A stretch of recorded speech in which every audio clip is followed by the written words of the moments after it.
Most law firm owners are one bad month away from bankruptcy. And here's how to fix that. All right, and we're here with Charles Harris, founder of Charles Harris CPA. And Charles, welcome to the show. So glad to be here, Darren. Thanks for inviting me. Yeah, absolutely. It was great to connect on LinkedIn. As I recall, you're a CPA who is focused on law firm owners as we are. So it was great to meet someone in the space who is focused on law firm owners. Tell us a little bit about what you're doing in your business. Yeah, so we're relatively new. We've been open for a little over a year and a half now. We do bookkeeping, tax planning, and tax preparation. And like Darren said, mainly for law firms. They make a little over 50% of our client list. So obviously that's just been a growing segment, and we're just going to lean into it more and more, mainly because I love working with lawyers and they're fun, they're interesting, they have good issues to have, and it's engaging work, right? So hard to complain. So we've just been leaning forward and just enjoying life. And I was just telling Darren before this, we're just finishing up tax season for extensions, which is super exciting. And then we're into tax planning season, which is some of the most fun periods of time. Yes, tax season never ends, does it? It just keeps going around the year. Yeah. So I feel for you and for all the CPAs out there for sure. Yeah. So and I'm also really excited to talk about you because you have a lot of experience in the world of entrepreneurship. You have a podcast that talks about that. Tell us Yeah. a little bit about your background there. Yeah. So again, I started my business a year and a half ago, and it kind of took off pretty quickly. And boy, it just blew my mind at the flexibility and the freedom it gave me. And so I just really quickly became an evangelist for entrepreneurship. And then I have a really good friend who got a PhD from Oxford in business strategy.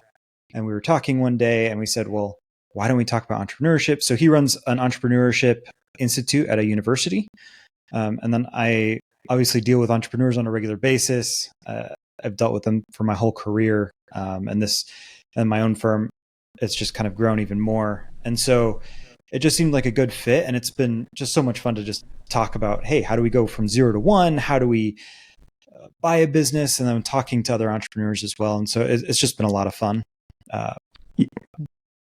Yeah, absolutely. And that is part of the fun of working with law firm owners is, they're entrepreneurs and they've got a lot to deal with and think about in growing their businesses. And on the podcast lately, last couple of episodes, we've been talking a little bit about cash flow management. We talked about the importance of separating your personal and business expenses and finances generally in the first Yeah. episode. Do you have some thoughts on that? Well, first, you have to separate your business and personal. I don't care how smart you think you are, how much you know. In 3 months, you're going to forget what that transaction for $5 was from Amazon. Yeah. And Amazon's not a perfect example because you can go back and find the receipts. But I have seen so often the longer it goes, the more complex, the more issues become. And then recently I did a cleanup project going back 3 years. And what ends up happening is that they lose a ton of their money because a lot of those business deductions you can't prove. So in reality, you can't take them as a business deduction. It was commingled with personal. It's impossible to tell. And so from my perspective, I want to be conservative. I don't want the IRS to come down and audit me and then audit my clients, right? And so I'm going to say, hey, look, this is not a business deduction. There's nothing we can do to prove this. And so it's costing that person a lot of money. And so we've got to keep it separate. That's the bare minimum we do. And then obviously from there, we can build and do a bunch of interesting cash flow things. We can make sure that we have enough reserves.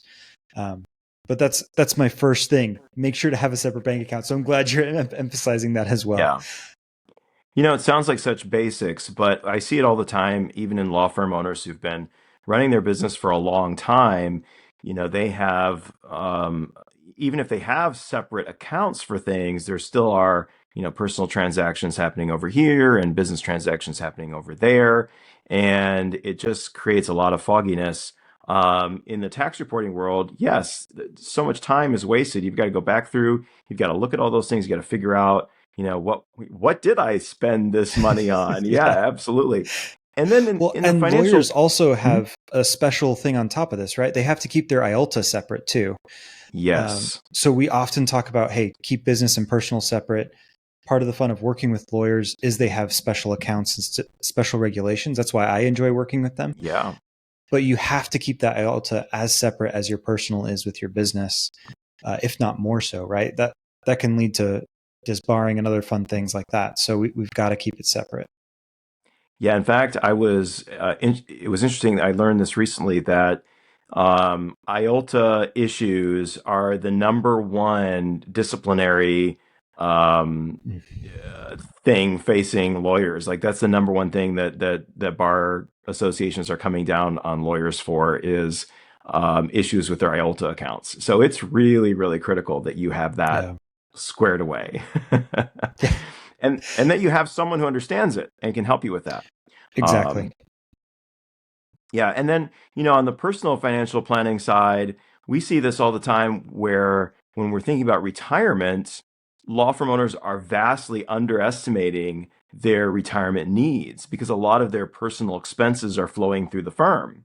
And even if they are justifiably business expenses, we've got to think about backing those out. And so I had a conversation with a law firm owner recently, and one of the ideas we had was, I don't know if you're familiar with the profit first system and Yeah. creating separate bank accounts for different things. It can get really, really complex with your accounting.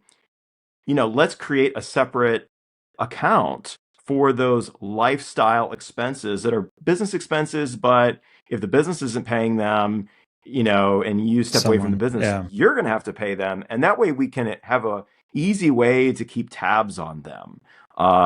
So Yeah. that's something that I see a lot of. That's a really good idea. One of my favorite numbers to track, especially with smaller law firms, is it's a key performance indicator I like to keep track of called total owner benefit, Hmm. which is basically your salary plus distributions plus ancillary Yeah. benefits you receive, right? And so I like combining all those together because, again, we're seeing the true value you're bringing in for yourself rather than just the Yeah. salary, which isn't really what's going on here, right? It's not telling the whole story, which is why I like tracking that. Absolutely. I mean, one of the biggest ones is like your car. If your business owns Yeah. your car and it's paying for it or paying the lease on your car, you're not going to see that reflected in your paycheck, but that's a big part of your total owner Yeah. benefit. That's a great concept.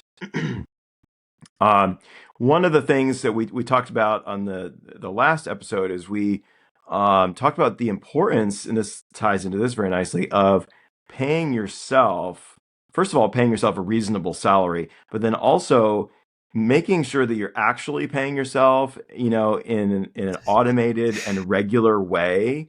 Um, I'm curious how you see that in the clients that you work with.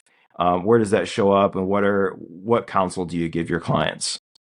Yeah. So I think this kind of goes back to your profit first um, concept, right? I fully endorse paying yourself first.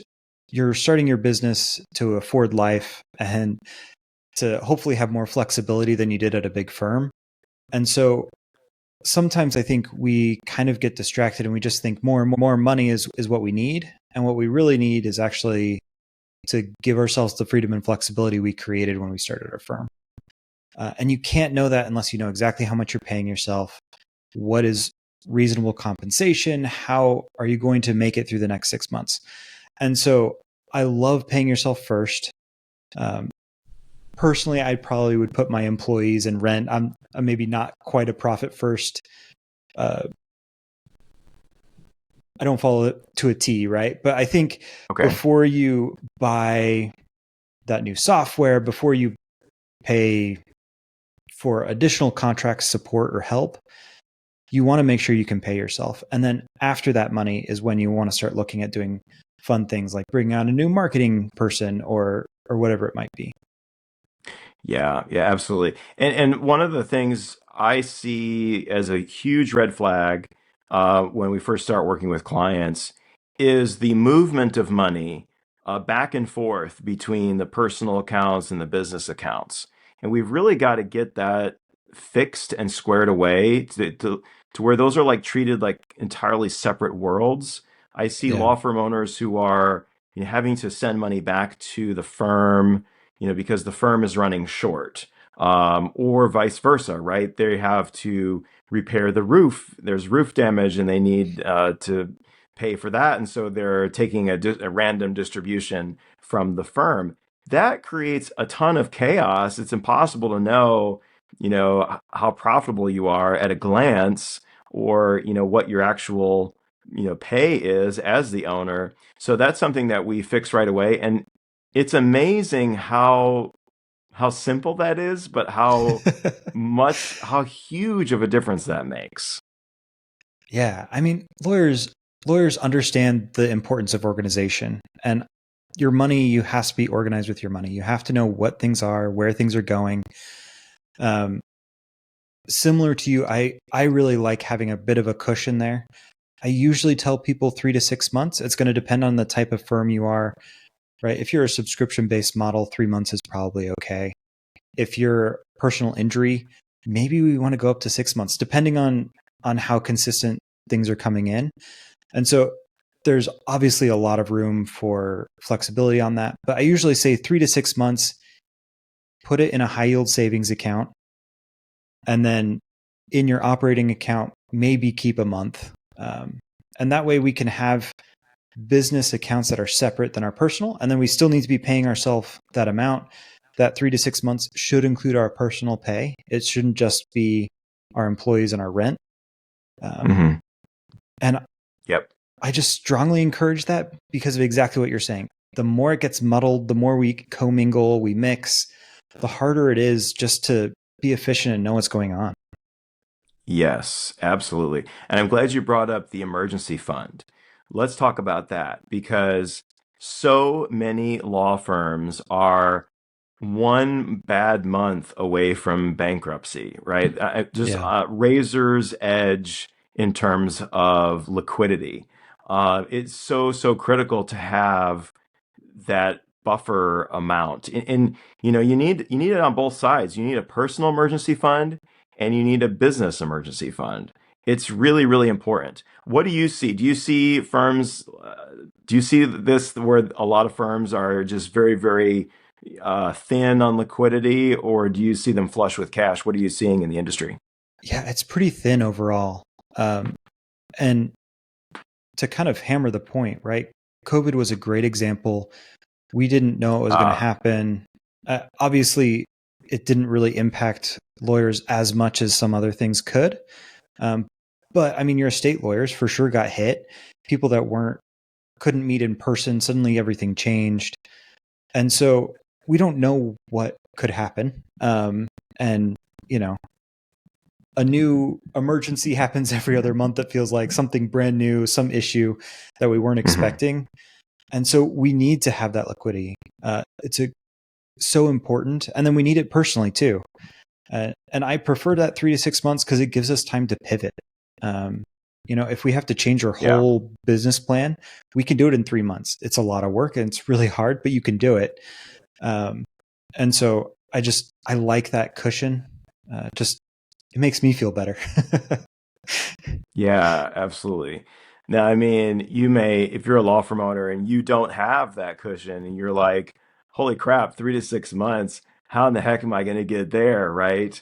Um, where do you suggest law firm owners start? Again, come up with how much you're going to pay yourself, right? Like just what you're talking about is the right approach. We're always going to have a little bit of a cushion above what you're going to pay yourself and what you pay all your employees in your rent. I mean, we need to be profitable, right? Not just break even. And so with that, just keep saving it. And hopefully you can do 10% for 10 months, right? Like we don't need to say next month, I'm not going to take any money. I'm not going to pay myself. And I'm just suddenly going to have 6 months rent or 6 month runway. I'm Yeah. not saying that by any stretch, but by being intentional, I think we can do it really quickly, especially as lawyers who can make a good amount of money when they need to.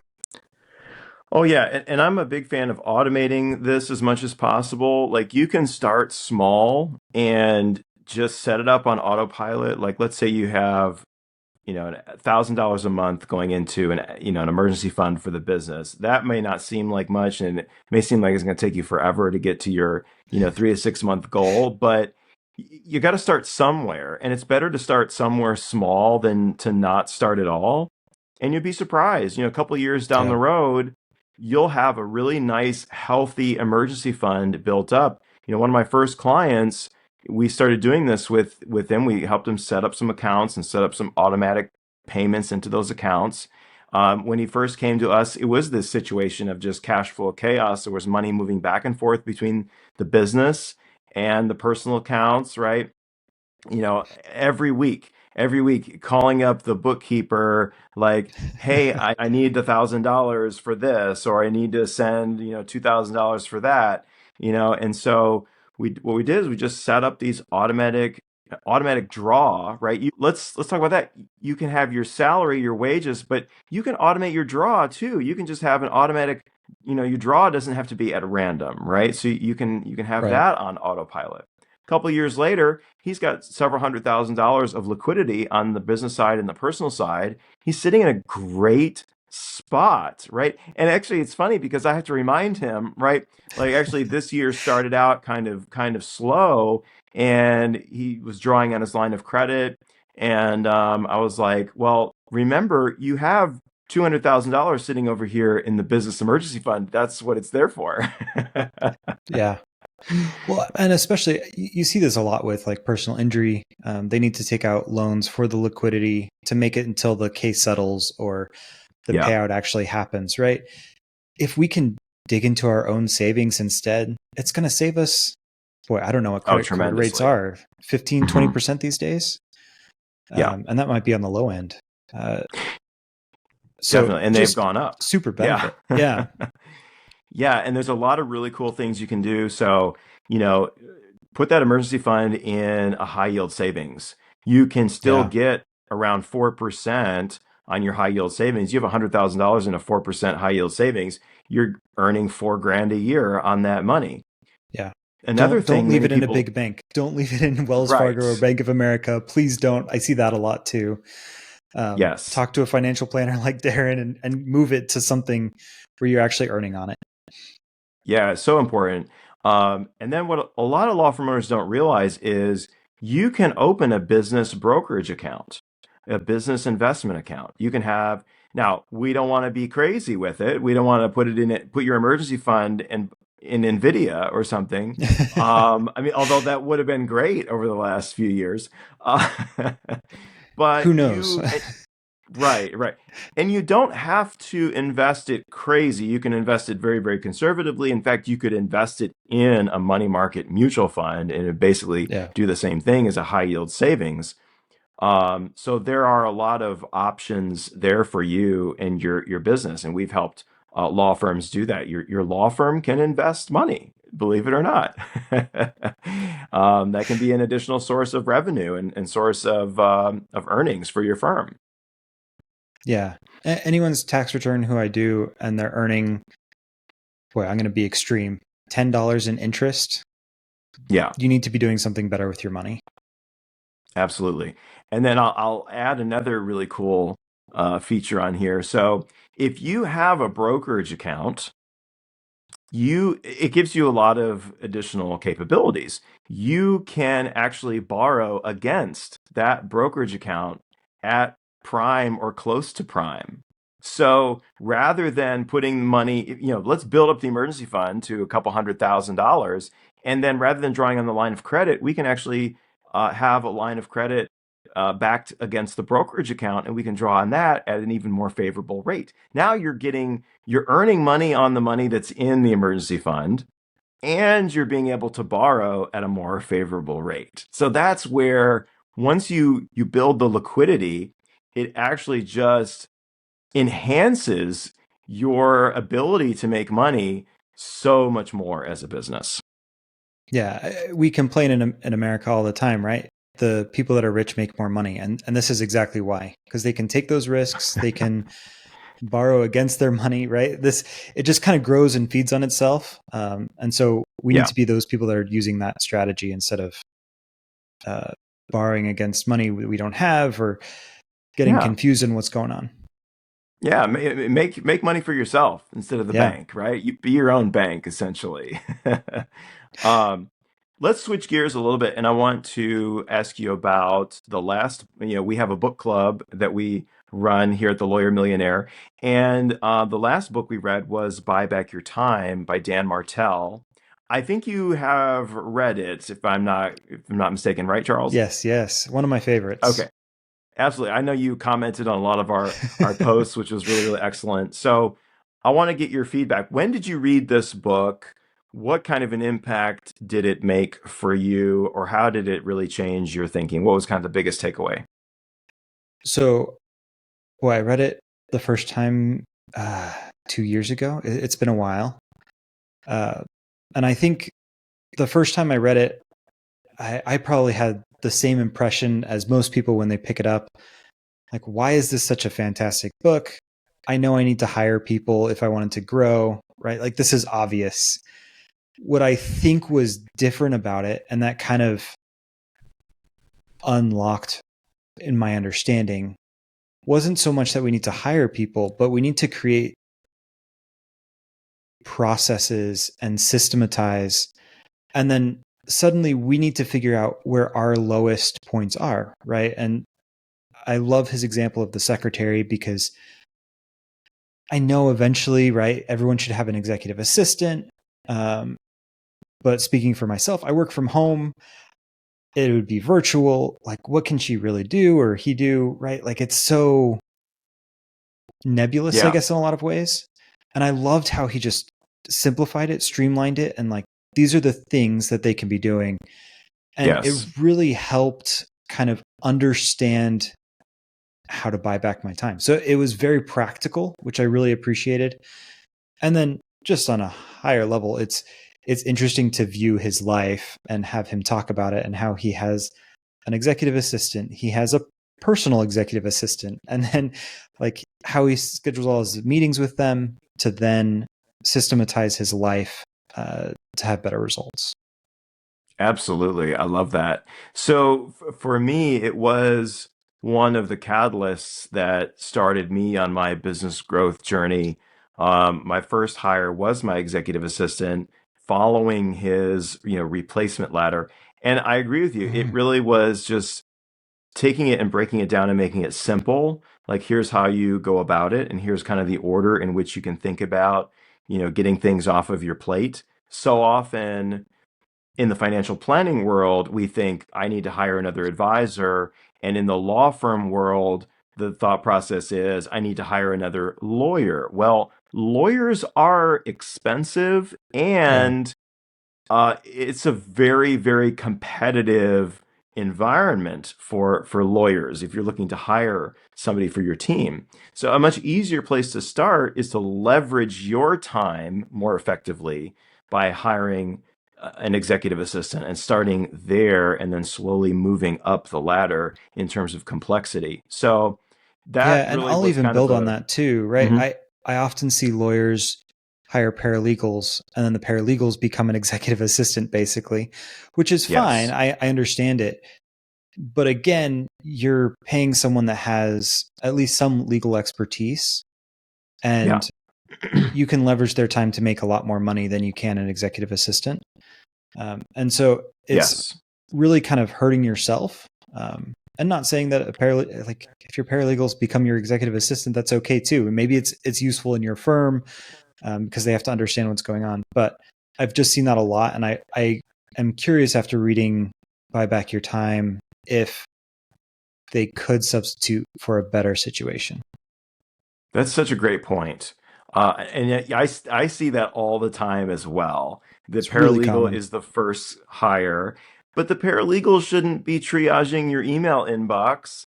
That you're paying somebody who's way overqualified to do that. That's something you could hire at a much lower rate, and you could have the paralegal doing much higher value tasks. So Yeah. that is a really, really great point. Um, so the next book we're reading, Charles, is A Random Walk Down Wall Street. And I'm really, really excited for this book because, the stock market has just really been on a tear, and there's so many new things happening with AI, and, there's a lot of speculation about, you know, stock market valuations. Are they getting too high, too much, too far ahead of themselves? We've seen some crazy things happen in the markets over the last, 5 years. We had COVID, and then we had, the meme stocks, and then, it's been an interesting several years. So I'm really excited to dive into this book and unpack some of those common themes. I just want to kind of quickly get your take. What do you think? Do you think we're in a stock market AI fueled bubble, or what is your perspective? Boy, no matter what I say, the opposite's going to happen. I am sure of it. It feels like to me we're in a bubble, but I've thought we've been in a bubble since COVID. I thought COVID was a bubble too. So I don't know. That's kind of where it is. Maybe it's my accounting pessimism coming through, but I just don't Yeah, know. it is hard to know for sure. And we never really truly know until the dust Right. settles. One of the biggest lessons from the book is guarding yourself against getting swept up in a lot of the hype. And that's really where investors go astray and get into a lot of trouble is, abandoning kind of a tried and true methodology, or abandoning a good old fashioned S&P 500 fund Yeah. to jump into a leveraged Nvidia fund. I guess we're picking on Nvidia today. I don't know. But really Nvidia could go up dramatically, another 1,000 points. I mean, I have no idea. you know, absolutely. But that's really one of the biggest lessons, and that actually can apply to so many parts of life. It can be really easy to get swept up into that herd mentality and chase trends. They're in business, in different marketing tactics and things like that. Do you see that in some of the clients that you work with? Yeah, I think usually where I see the same kind of concept is with tax deductions, right? I'll have people reach out and say, I need to be using the Augusta rule.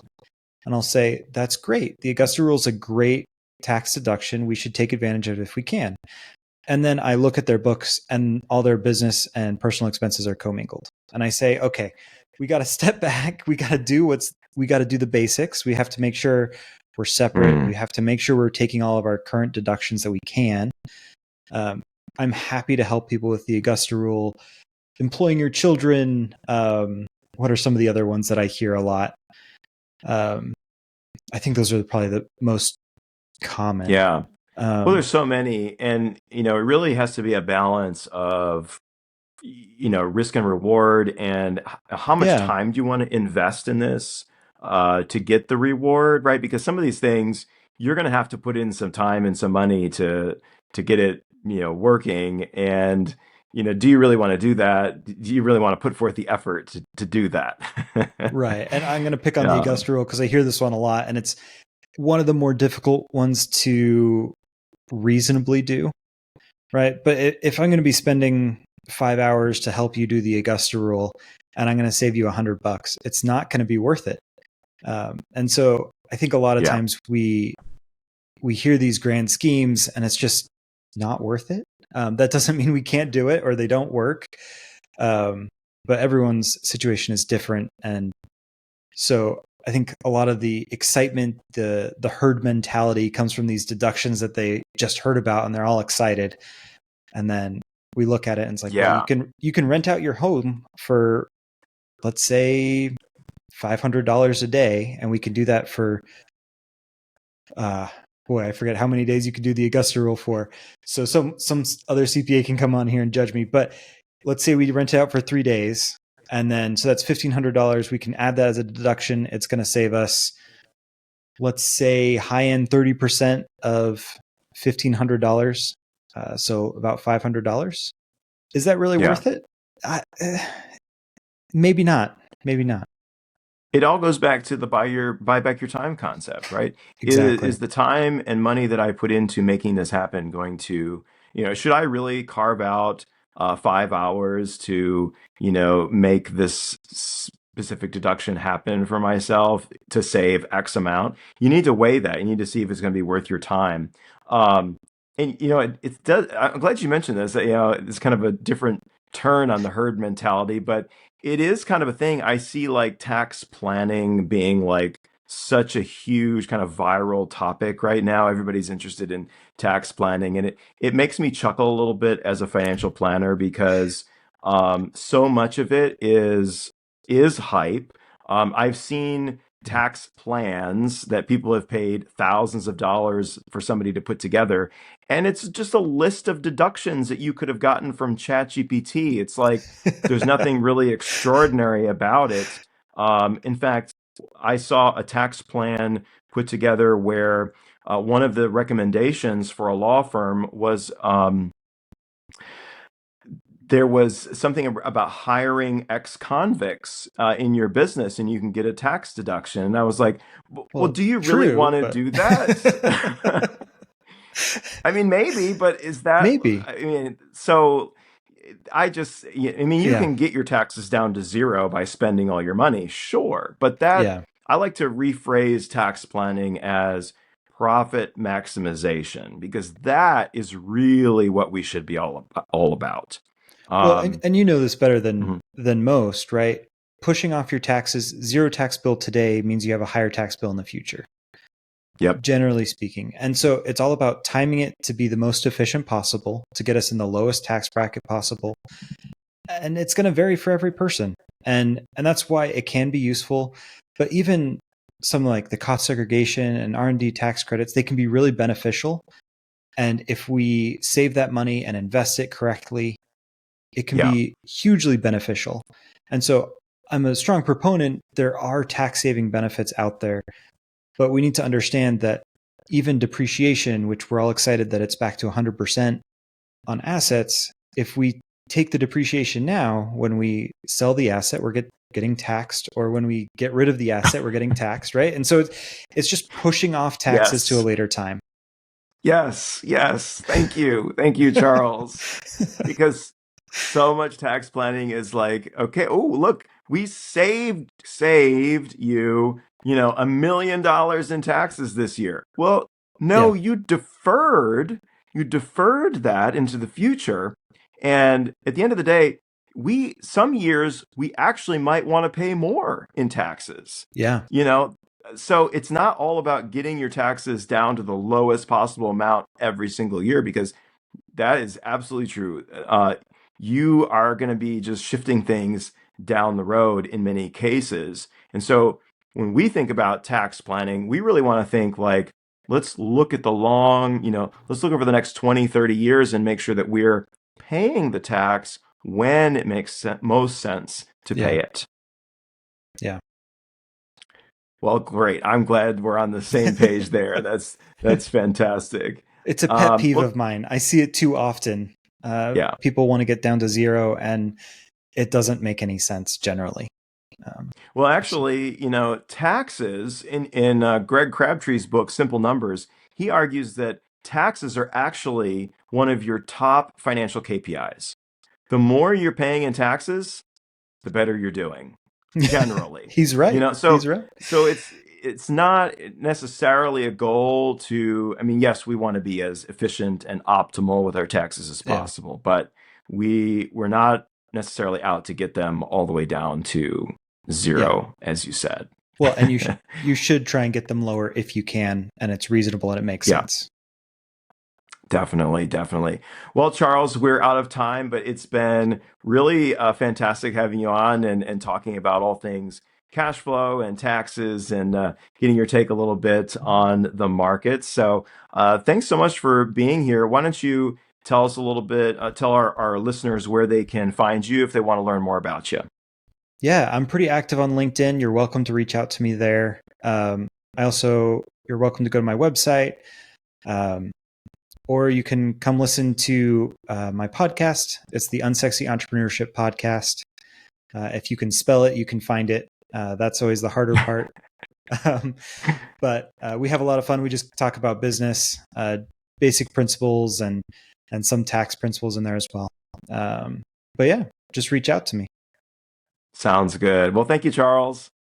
Awesome. Thanks, Darren. All right. A huge thank you to Charles Harris of Charles Harris CPA for joining me today in this conversation on cash flow, taxes, and smart money management for law firm owners. You can connect with Charles on LinkedIn or check out his podcast, the Unsexy Entrepreneurship Podcast. You'll find the links in the show notes. Remember, my friend, financial freedom starts with clarity. Separate your business and personal finances. Pay yourself first and build that emergency fund so your firm can thrive through any season. Here at the Lawyer Millionaire, we help law firm owners do exactly that. Create structure, consistency, and long-term wealth through intentional financial planning and smart business strategy. If you're ready to turn your practice into a wealth-building machine, we can help you too. Now, this episode ties perfectly into our Lawyer Millionaire Book Club, where we dive deeper into books like Buy Back Your Time and A Random Walk Down Wall Street to help law firm owners like you master your money and business growth. And the good news is you can join us. The link is in the show notes. Now, who is the Lawyer Millionaire? That's right, it's you, my friend. Own it and live it. I'm your host, Darren Wurz. Thanks for joining me. See you next time.